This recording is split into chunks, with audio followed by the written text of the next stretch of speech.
Assalamualaikum warahmatullahi wabarakatuh. Halo, perkenalkan, nama saya Sela Fitria.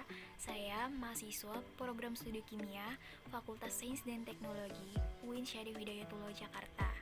Di sini saya akan menampilkan hasil percobaan saya, yaitu pembuatan garam gubar atau yang disebut dengan garam kasar. Adapun prinsip dari percobaan ini adalah melakukan proses pemurnian garam melalui teknik filtrasi dan rekristalisasi, dan bertujuan untuk melakukan rekristalisasi NaCl dengan penambahan karbon aktif. Adapun alat dan bahan yang digunakan ada wadah, sendok dan spatula, panci, saringan dan tisu, garam gubar, arang, dan juga air. Prosedur percobaan. Langkah awal, masukkan 4 sendok garam gubar ke dalam wadah, lalu tambahkan aquades, aduk hingga homogen.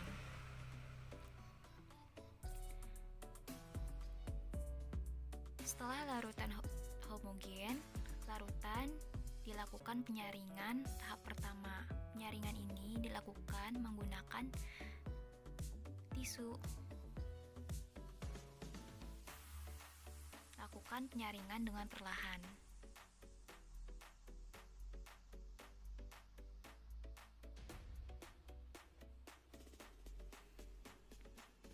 Setelah itu, tambahkan 2 sendok arang aktif. Aduk hingga homogen. Selanjutnya dilakukan penyaringan tahap kedua.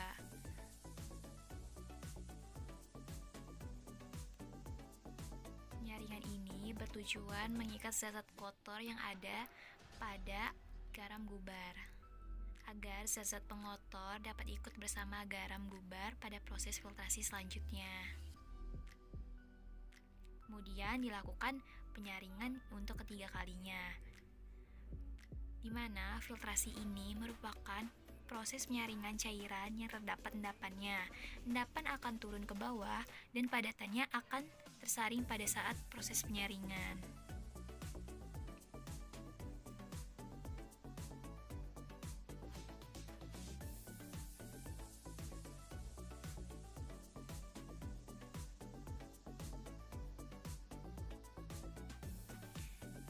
Nah, bisa dilihat didapatkan larutan yang jernih.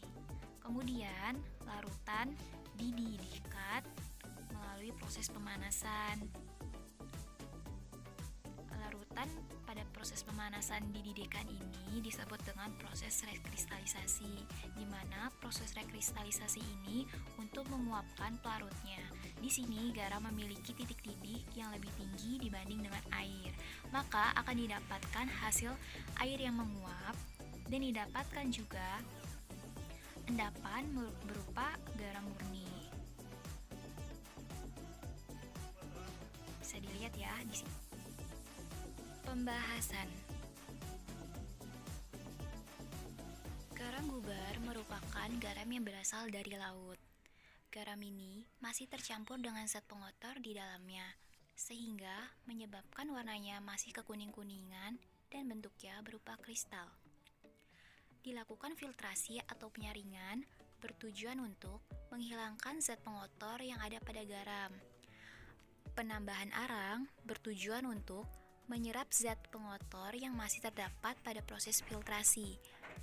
Pemanasan pada larutan bertujuan untuk memisahkan air dengan garam yang masih tercampur, sehingga ketika air menguap, seluruhnya dapat dihasilkan garam yang telah murni dari zat pengotornya. Proses inilah yang dinamakan rekristalisasi. Jika kita bandingkan hasil garam sebelum dan setelah rekristalisasi, dapat dilihat perbedaannya. Pada garam gubar yang belum melalui tahap rekristalisasi, warnanya lebih keruh. Kemudian, luas permukaannya yang lebih besar, sehingga partikelnya masih berupa kristal. Dan setelah proses rekristalisasi, didapati garam gubar murni yang berwarna putih dan memiliki luas permukaan yang lebih kecil, sehingga bentuknya lebih halus. Kesimpulan. Pemurnian garam gubar dapat dilakukan dengan menggunakan arang sebagai zat pengotor. Pemisahan larutan garam dengan arang dapat dilakukan dengan metode pemisahan filtrasi, dilanjutkan dengan metode rekristalisasi, sehingga didapatkan garam murni.